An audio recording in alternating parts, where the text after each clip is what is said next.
Ayan, ito na yung tundaan. Kakainin ko.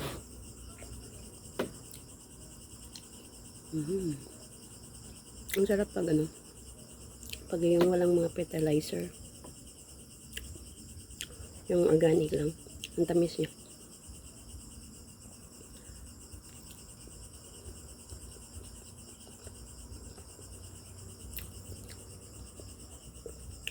Ito.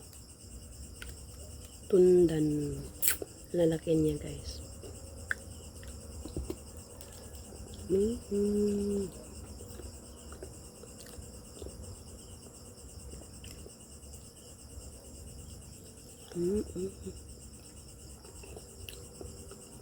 Kain tayo.